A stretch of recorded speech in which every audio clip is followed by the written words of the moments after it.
Ćao svima i dobrodošli na naš kanal. Danas ću nam praviti brzo tijesto koje je spremno za nekih 10 minuta. Od ovog tijesta možete praviti neka peciva, picu, pogačice. Može vam spasiti dan za neka brza jela. Ovako, za to tijesto potrebno nam je pola kile brašna, jedno jaje, 40 g margarina ili maslaca, 400 ml toplog mlijeka, kaškica soli, kaškica šećera, girma. To je sve. Prvo ćemo staviti u jednu posudicu girmu.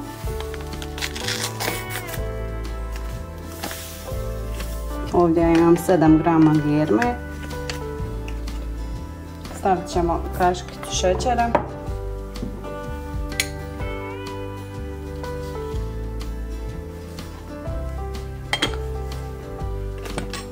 I dio toplog mlijeka.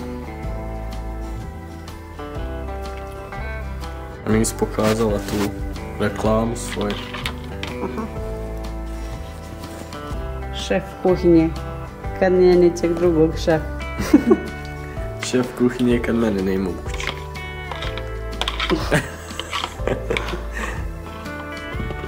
Ćemo pustiti da ne dođe, a vama ćemo u brašnu staviti kaškicu ili 2 soli, kako vi volite. Evo, staviti 2.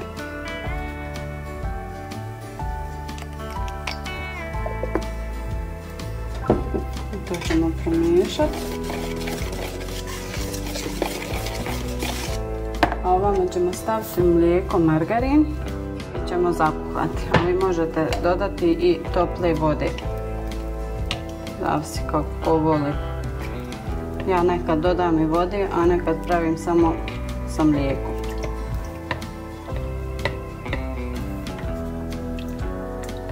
Unutra ćemo jaje.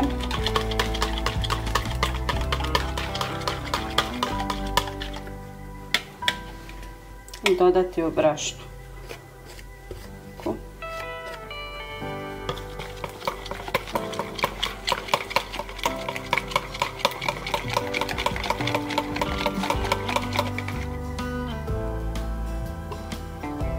Girma nam lagano nadolazi.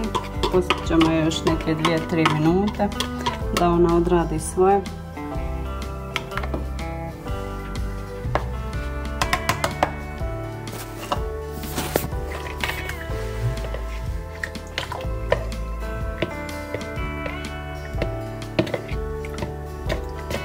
Za to vrijeme će se i margarin rastopiti.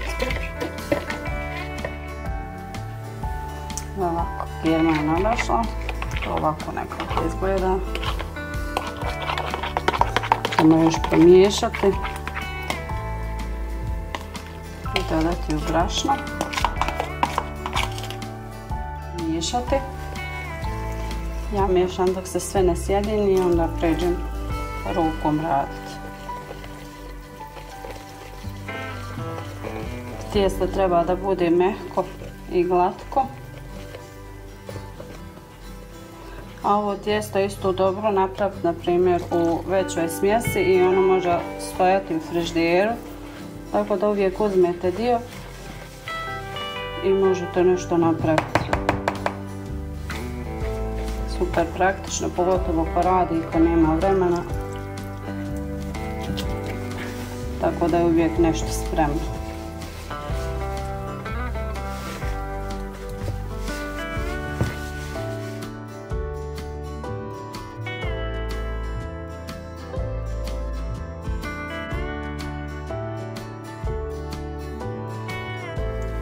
Ovako, sad smo prešli rukom jer ja rukom najbolje osjetim kako mi je tijesto, ja ne znam baš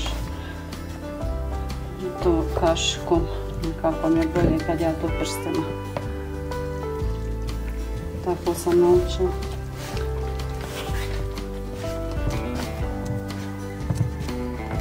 A mi ćemo danas praviti domaću picu,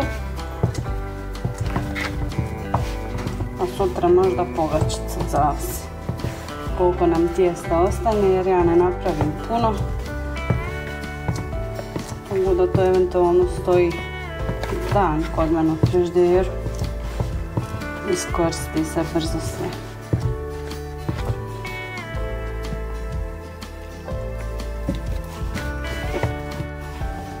Ako vam je tijesto puno ljepljivo, također možete dodati malo brašna, tako da se to sve fino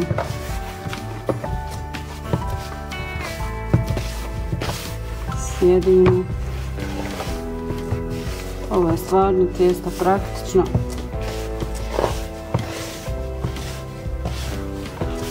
A pizza bude isto iz restorana. Vidjet ćemo večeras. Nema veze, prošli put je bilo super.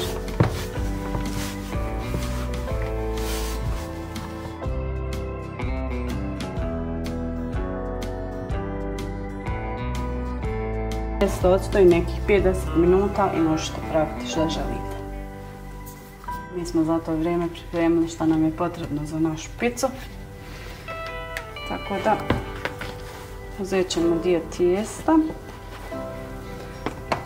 Mi volimo baš tanku picu, ali možete uzeti više tijesta ako volite deblju.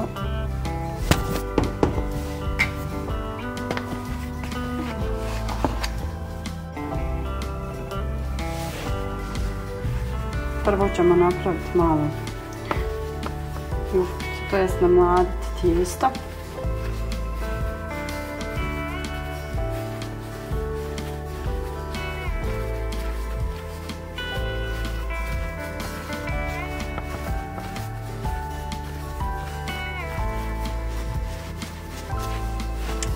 Eto, kao zapiti. I onda ćemo je razvući. Sad ćemo vidjeti na koliko centimetara.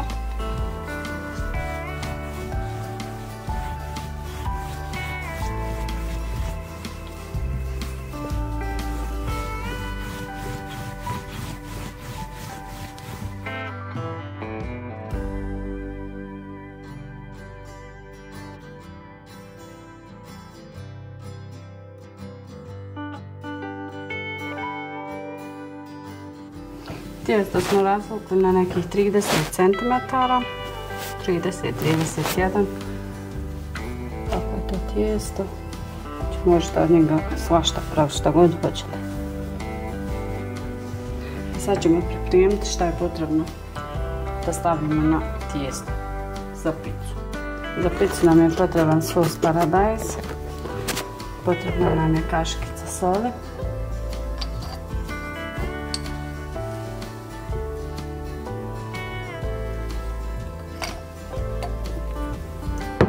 origano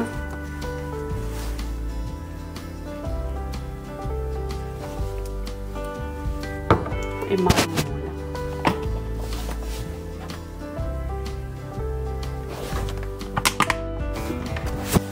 To ćemo sve promiješati.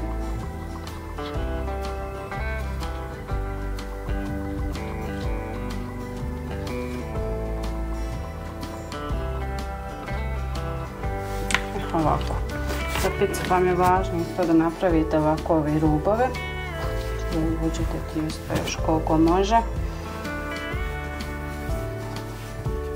i da su napravljeni rubovi.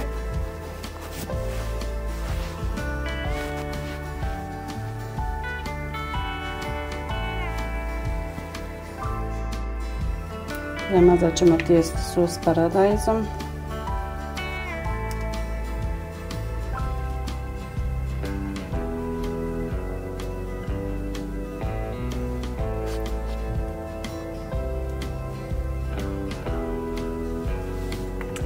Potrebno nam je naribani gauda sir,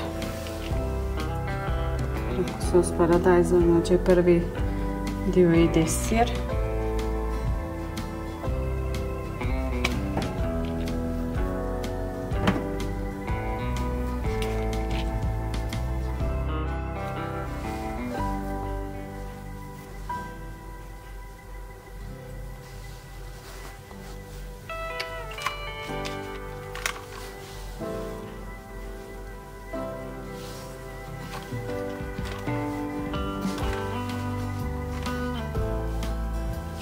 Pa ćemo ponovo posuti gauda iz sira.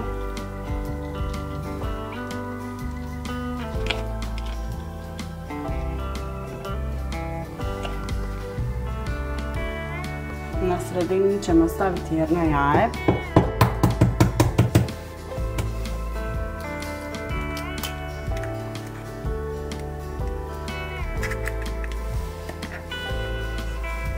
Jaje ćemo malo razvući sa strana.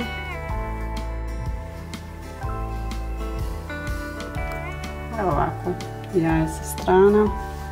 I onda ćemo posuti još malo smjesi od sos paradajza.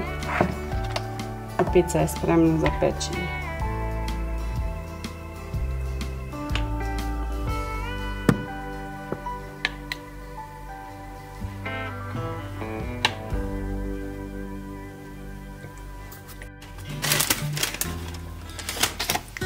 Pizza je spremna za pečenje. Umalo da zaboravimo i gljive na pizzu, pa ćemo sad staviti, ali one svakako idu zadnje. Kad smo sve pripremili, stavite još gljive i onda još malo sos paradajza preko. I to je to. Znači pomijete. Ništa radio nisam. Ja sam danas samo snimatelj.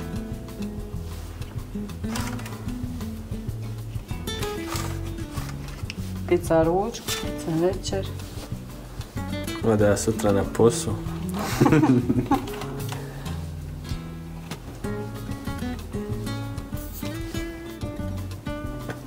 Stavimo još sos paradajza preko.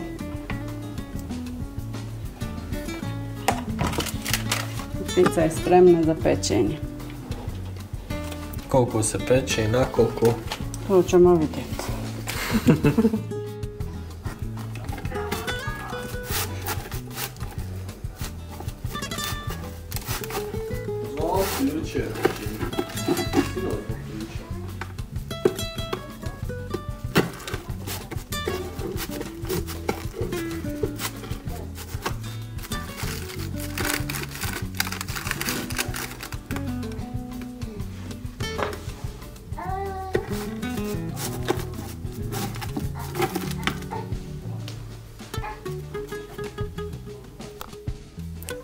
Pizzu smo izrazali, dekorisali povlakom i možemo jesti.